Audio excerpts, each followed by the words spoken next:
let me So share my screen. before you share the screen, Yeah. can you give us an example of supply chain? Take a product and walk us through what do you mean by this global supply chain and global network? Sure, sir. I have some pictures. Yes, sir. So yeah. So before we go for the problem, you can see how a complex supply chain could be. So in this picture, we can see the material flow in a complex network. So it is the map of the entire world. We have all the subcontinents are available here. So you can see all the dotted lines. There's actually a flow of materials across the world for a single organization. So here you can see there might be some warehouses or distribution centers in the US where the materials, they will procure the materials from maybe India or China, Hong Kong, Philippines, or maybe Australia. Then again, that organization sells product in the European market also. And they might procure material from Africa. So there's a lot of distance available, and there will be different nodes. Nodes means, let's say, an item goes from one place to another place. There will be interim distribution centers. From there, it will go to again another place. And finally, those materials will end up reaching US market. Now, there will be stores where there will be packaging might be there will be selling will be there. Then there will be warehouses which actually meet the demand of those stores. From the warehouses, again, the materials are coming from the distribution centers, which are nothing, say, some dockside, some storehouses, where the materials across the world come to the docks. And in every of these stages, you have to manage inventory, because from the raw materials where you're procuring, before loading the ship, it will be there for custom clearance or somewhere in the dock side. Then there will be some decision in the inventory side. Then it will be loaded to the cargoes. From cargoes, it will come to, say, the US market. From the US market, it will land in some places, say New York or California somewhere. So where the items will be unloaded from those cargoes to these docks. Again, there will be some inventory problem there, because again, it will wait for the government clearances, or from there, it will waiting for the trucks to come to go to its destination. From those docks, it will go to distribution centers. And in distribution centers, so there will be problems of inventory, like where it will be stored, how much will be stored. Then for that, you have forecasting problems. Then you have to forecast how much space will be required. And again, from those distribution centers will go to warehouses. The same problem. There will be different types of products. There will be limited space in the warehouse, and you have to also meet the demand of those stores from the warehouse. And from the warehouses, how we will supply the material to different stores. So this is a complex supply chain problem. So in every stages, there will be inventory problem, and inventory, there will be a lot of money will be stuck in those inventory, because there are a lot of working capital which will be stuck in those inventories and waiting for the items to be get sold in the stores. So one, for example, if you can see, say this is imagine fulfillment centers. Fulfillment centers, suppose you are ordering something online, then from where those items will be met, those demand will be met. Those are like fulfillment centers. You can see the US market, how many warehouses there. So in every warehouse, you will have an inventory problem. Okay, so I'm thinking something like let us talk a new product. Let us say there is an electric two-wheeler. So let us say that there is a manufacturing facility somewhere in India. Let's say somewhere outside Bangalore, there is a manufacturing facility. Now, some of the components of this electric scooter may have been sourced from global suppliers. Yes.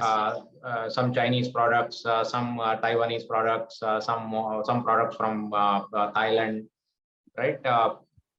So first of all, there is a sourcing problem as to where these raw material have to come from. Now for this factory in Bangalore, they have to receive the material at the international docks. So probably Chennai port or Cochin port, somewhere the product has to be received. There is a equivalent inventory problem for the supplier because they have to send some component, right? Some electronic component, let us say, is coming from Taiwan. They have to ship it in bulk because it is on a ship, right? It's in a container. So they are not going to ship 10 products, 15 products. They are going to ship thousands of products together. So should they be shipping 5,000 products together? Should they be shipping 40,000 products together? Is an optimization problem that the supplier has to solve. Now the material will be received at, let us say, Chennai port, and Chennai port, the container will get downloaded, right? And there is a process. There is a shipping optimization problem where ships are getting docked, and what is the whole process of unloading all the containers from there, right? So that is an optimization problem also. Yes. And then this entire container, entire shipment will move to the factory in Bangalore. So that is essentially the incoming inventory. That's what I earlier spoke about. Yes. Using these raw materials, now remember, this is only the problem from one of the suppliers. Similarly, other supplier will also send. Now, should this factory take up a problem of combining the containers and bringing them together to the factory? Should they be brought to the factory separately? All that are also optimization problems. Yes. Then the factory opens the containers, gets the raw material, and starts manufacturing these electric scooters. All the production processes will carry some inventory, which is in process inventory, right? Work in process inventory, WIP inventory. How much WIP inventory should be carried will depend on what is the line efficiency, the production line efficiency, and so on, right? Then let us think about the finished good products, the electric scooters, right? Obviously, the organization wants to release a new model of electric scooters every year. Every Dashera, they said, let us say there is a new product coming, which means that they know that there is a new product coming every year. Therefore, how much of finished good inventory should they carry in the warehouse? How should it be shipped to various locations in the country? Right, that's again an inventory problem. Okay, Delhi has so much of demand for electric scooters, and Bombay has so much of demand for electric scooters. Ludhiana has so much of demand for electric scooters. How will they be shipped, and where will they be stored? Transshipment problem. Will they be stored in central location and then shipped to the showrooms and so on, right? Or will they be directly shipped to the showrooms? All that has to be solved. Yes. If the electric scooter manufacturer is also exporting to other countries in Africa, let us say, and apparently India is a major exporter of two-wheelers. So the similar problem will have to be solved outbound, saying that, well, the finished product, which is a two-wheeler, will be sent to the Chennai port or Cochin port, again shipped to the destination country, and there the entire network will have to be handled there, right? So that's essentially a global supply chain, right? Yes. So similarly, in the retail industry, say if you talk about the general merchandising, again we have a lot of SKUs. We talk about stock keeping units. SKU means like we have. What are SKUs? Can you help us explain? Yeah, SKUs are like stock keeping units. So this is like a one item. So one item we talk about SKUs. Can you give us an example? Examples, say we are talking about shirts. Okay. One type of shirt. So there will be L size, XL size, double XL size. Now L size shirt of a particular brand, a particular price tag will be one SKU. Okay. Similarly, it have XL is another SKUs. And we have again in the same brand, we have different types of products for every types of product. So every types of shirts of every size, there will be one SKUs. Okay. So if the color changes, the SKU. Then also different SKUs. Okay. Yeah, white is one, red is another one. So in retail industry, it will be thousands, lakhs of SKUs will be there. We have to manage. Correct. So it's like a very vast. So if we talk about one departmental store, like not departmental store, say one. Say Big Bazaar outlet. So there will be a lot of items will be there, a lot of clothes, lot of trousers of different colors, different shapes, different sizes. Then every SKUs, we need to make some inventory decisions. How much SKU, one type of SKU, how much I'll keep for displaying in the shop. Then how much will be reserved in the shelf. Okay. And similarly, there will be review time, like every how many days I will keep reviewing my items, so that because I have to order also from the warehouse, Yes. and they need to be replenished. For replenishment also, again, we have lead times, because today I order to my warehouse these many items for a specific SKUs. Now they will, for shipping, they will take say 1 or 2 days. So that lead time. So I will have sufficient inventory for those 1 or 2 days. Now here again, for manufacturing purpose, say our textiles, say our fabrics coming from Bangladesh, say it's coming to India via Cochin or Chennai, Chennai port. So there will be some clearance, government clearance is there. So there will be some storages in those docks, because till the time they reach the local distribution center, the items will be there from the cargo. So there will be a inventory management team will be there, look after those inventory, because they also have a limited amount of limited capacity in those dockside distribution centers. Correct. Then from there'll be different types of trucks which will go to different regions. Say the manufacturing, like the design and coloring, stitching, those things will be done in say near somewhere near north side of Tamil Nadu or somewhere Kerala or Karnataka.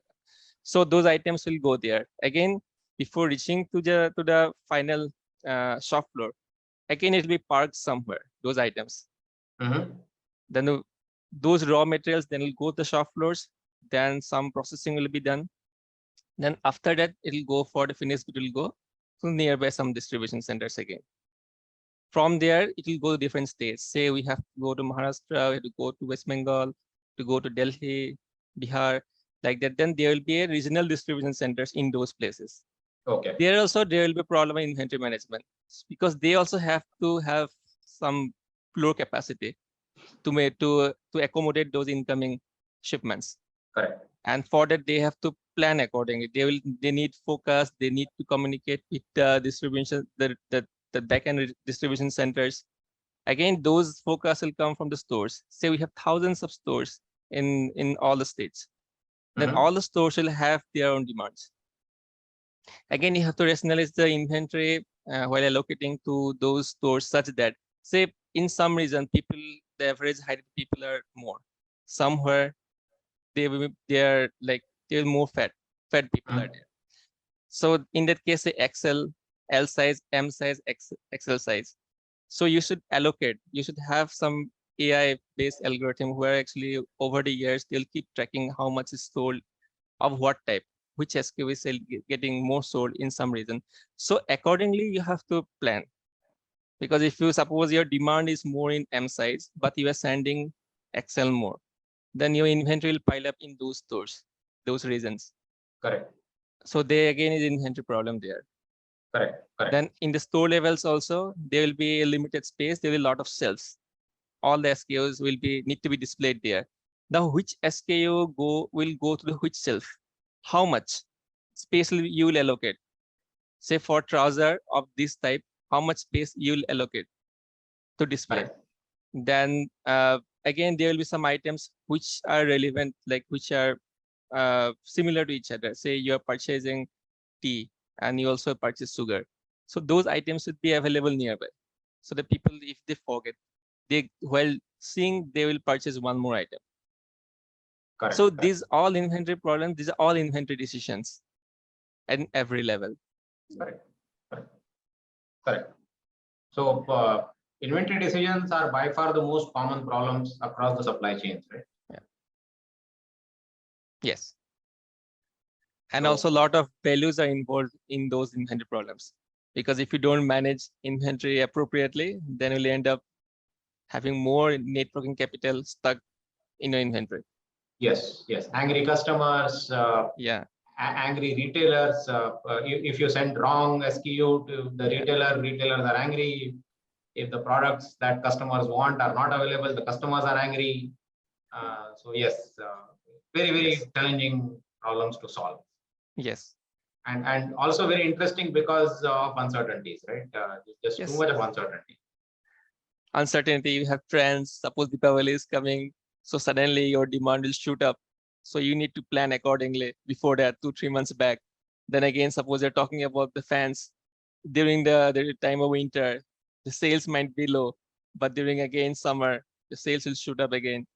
Yes. And So sometimes, those sometimes the demand shoots up for no apparent reason. I exactly. was talking to one of my friend, and he was telling me that suddenly uh, the demand for a particular book started shooting up. Yeah. And there was no reason. That book has been around for a long time. That's not a new book. It's not a new bestseller or something. That book has been around for some time, and the cost of the book was also not too high. It was some 80 rupees, 90 rupee book or something like that. And suddenly they realized that the book is selling. Suddenly the book is selling for no reason at all. And they were really hard pressed to understand why that book is selling suddenly on their platform. And apparently the reason for that was they had put out special shipping discount if your cost of if your total price goes beyond 500 rupees.